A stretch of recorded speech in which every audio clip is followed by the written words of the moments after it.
Hello and welcome to Undead Gaming News, your one-stop shop for all things gaming. I'm your host Zombie, and first up this week, Sony is raising the price of a 12-month PlayStation Plus subscription across all plans in September. They'll see bigger price hikes for the extra and premium level subscriptions. Here's the breakdown for the new pricing. PlayStation Plus Essential for 12 months will now cost $80, €72, £60 or 6,800 yen, respectively. PlayStation Plus Extra for 12 months will be $135, €126, £100 or 11,700 yen. PlayStation Plus Premium for 12 months will now be $160, €152, £120 or 13,900 yen. Those price changes go into effect on September the 6th, and Sony said in an announcement on the PlayStation blog, this price adjustment will enable us to continue bringing higher quality games and value-added benefits to your PlayStation Plus subscription service. Current 12-month PlayStation Plus subscribers will see those price changes reflected on their next subscription renewal, if it takes place on or after November the 6th. Sony said, however, any membership changes you make on or after September the 6th, such as upgrades, downgrades or buying additional time, will update your plan, reflecting the new prices. But we do also have some good news this week, coming from Square Enix, as they've now officially announced a PC version of Final Fantasy XVI being in development. More details will be shared on Square Enix's plans for Final Fantasy XVI for PC before the end of the year. Final Fantasy XVI producer Naoki Yoshida shared the news during a PAX West panel on Saturday. Along with the news that a significant update has been released for the PlayStation 5 version, Yoshida highlighted the fact that it's added new controller layouts, a weapon skin feature allowing players to change the appearance of Clive's weapon, and alternate outfits for Clive, Jill, Torgal, Ambrosia and Joshua. Yoshida also announced that Final Fantasy XVI is getting 2 paid DLCs, stating, one thing that came through particularly strongly was how people wanted to see more of Valisthea's story and spend more time with her inhabitants. To accommodate, the development team has started work on 2 installments of paid DLC.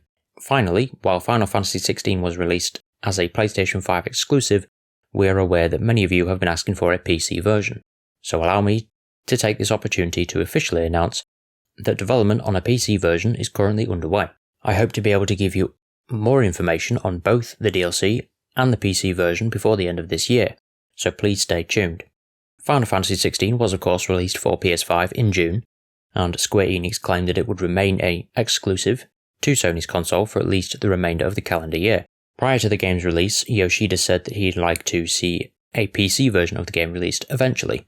He told the Japanese PlayStation blog back in February, first of all, it is true that Final Fantasy XVI is a 6-month limited time exclusive on the PS5 platform.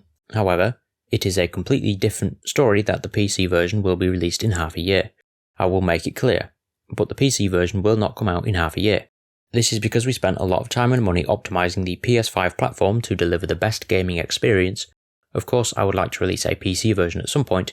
However, even if we start optimizing for the PC version after the PS5 version comes out, we won't be able to optimize it in half a year, so it won't come out in a short span of half a year.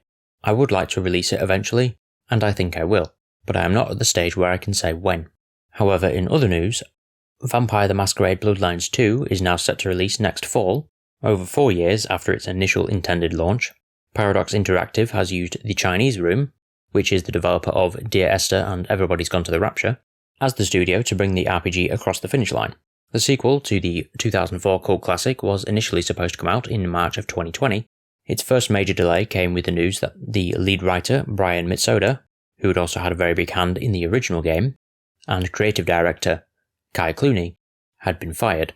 Developer Hardsuit Labs was then taken off the project entirely, and the game was delayed indefinitely in 2021, but it's now been revealed that the Chinese Room was brought in shortly after that. The Chinese Room has kept Bloodline 2's initial planned setting of Seattle, and they have been able to reuse a significant amount of art and level design from Hardsuit's project. The Chinese Room is using a new codebase with different gameplay mechanics and RPG systems. We're also getting a completely different sort of protagonist than Hardsuit Labs had planned. Bloodlines 2 originally was going to star a recently turned Thin Blood vampire, but Bloodlines 2 will now star an elder vampire, awoken from an indeterminate torpor. Bloodlines 2 is getting a full gameplay reveal in January of 2024 ahead of its release in the fall. Another game that's on the way is a new game based on the classic Nickelodeon TV series Rugrats, which is going to be coming to NES, PC and modern consoles titled Rugrats Adventures in Gameland, which is being developed by Wall-Ride Games, which previously released beat-em-up Jay and Silent Bob Mall Brawl, also both on the NES and modern systems. According to the game's description, it will feature puzzle platforming, combining beloved gameplay from the NES era with modern game design. It will also feature both single-player and two-player co-op modes, and it will include cameos of beloved characters from the TV show. While the version on PC and modern consoles will be able to run the NES-style version of the game, it will also include a HD graphics option, which obviously doesn't feature on the NES version. This replaces the NES sprites with hand-drawn characters and backgrounds in the style of the actual cartoon. Publisher Mimimi Games said in a statement, "Join Tommy, Chucky, Phil, and Lil on a wild journey full of imagination and wonder, invite a baby buddy, or go solo on a level-based co-op adventure inspired by classic retro titles of the NES era. Juiced up with modern game design, power through high-speed chases, sneak around as a baby stack trenchcoat, and destroy buildings on TV as Reptar. Meet familiar faces including Angelica, Cynthia, and Spike along the way, and take a trip down memory lane thanks to stunning hand-drawn animations reminiscent of the original TV classic, or enjoy the adventure in nostalgic 8-bit style." Rugrats Adventures in Gameland is the first in a multi-game partnership between the Mimimi Games and Paramount, which will see numerous Paramount IPs appearing in a series of neo-retro games with classic mechanics built for the modern times. Also in the news is Grim Dawn, which originally released in 2016 after a 2012 Kickstarter. It's an ARPG that features complex character development, hundreds of unique items, crafting and quests with choice and consequence. The game was given 2 major expansion packs, Ashes of Malmuth in 2017, which adds 2 new acts, 2 new classes, called Masteries in the game, and then in 2019 Forgotten Gods was released, taking the player through a desert, and now 4 years later we're getting a new expansion pack, announced on the Crate Entertainment website, Fangs of Asterkarn, which will send adventurers to the frozen west in search of new horrors to beat up. Game designer Zante followed the announcement with a quick FAQ, which revealed a new mastery, the Berserker, and a whole new difficulty mode called Ascendant. There are also plans to roll out new roguelike dungeons after launch as free patches. Fangs of Asterkarn is expected to release in 2024, though Zante was cautious to remind players that they might want to do more than originally planned, which could push the date back further down the road. Also in the news we have Volition Games, which is the studio behind franchises such as Saints Row and Red Faction, as they've now been shut down effective immediately. The news first broke with several employees posting that they had been let go and that the studio was no more. In an official statement on the studio's website, Volition states that Swedish holding company Embracer Group, which acquired the studio in 2018, has forced it to cease operations as part of Embracer's company-wide restructuring.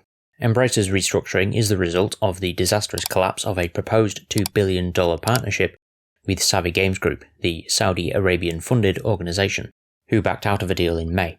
This caused Embracer's share value to plummet, forcing the megacorporation into cost-cutting mode after it spent years acquiring a multitude of game studios and entertainment IPs.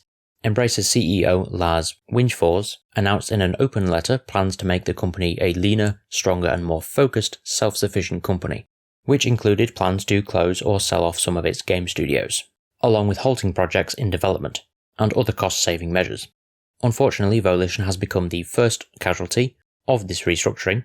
Volition's demise comes after the company celebrated its 30th anniversary as a studio in June, beginning with the Descendant series released under Volition's original name, Parallax Software, and releasing cult favourites such as Summoner.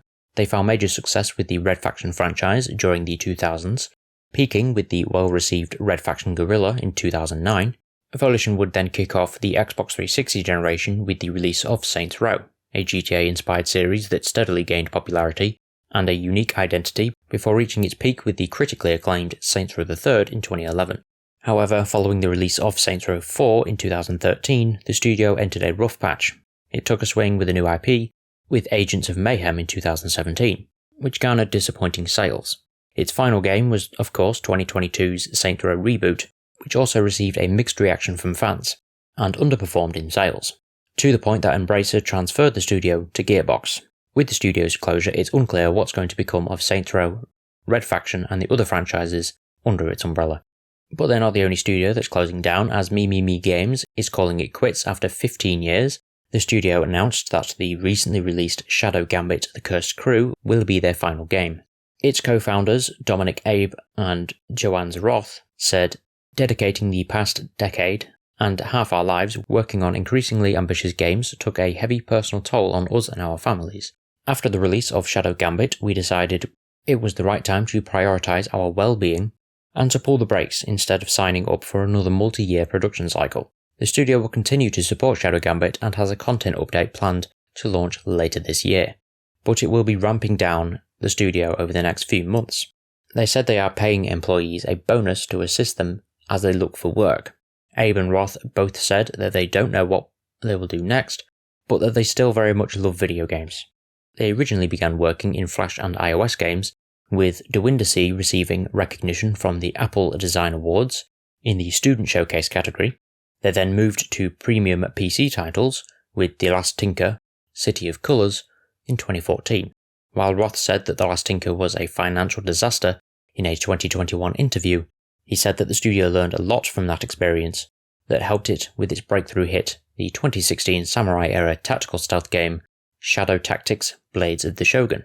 It followed that up with a Wild West take on tactical stealth with Desperados 3 in 2020, while their new game Shadow Gambit applies a ghost pirate theme to stealth strategy gameplay.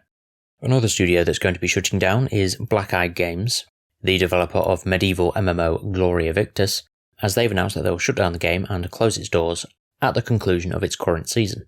The studio said that the shutdown is mostly due to financial reasons, but also that the effort of keeping the game running and growing has also left the team exhausted and burnt out. Gloria Victis only went into full release on Steam in January of 2023, but it spent 6 years in early access prior to that point. Development began even earlier in 2012, and while a Kickstarter that year failed to meet its goal, the team persisted and a pre-alpha version of the game was released in 2013 through the Gloria Victis game website. The Gloria Victis team wrote on Steam, "Creating and maintaining an MMORPG is one of the hardest possible challenges in game development, and doing it as an indie team of around 15 developers makes it even harder, as the service needs to work 24/7, but the awesome support of our community and good souls from the Polish game dev industry helped us overcome all obstacles that we've encountered over all those years. But nothing can last forever, and after thinking it through, for countless times, we have to make the toughest decision ever, mostly due to financial reasons, as our game has always been a niche which we found extremely hard to expand without losing the game's identity, and required more and more resources to progress and keep the pace, and due to continuous work without required rest for so long, which eventually led to burnouts.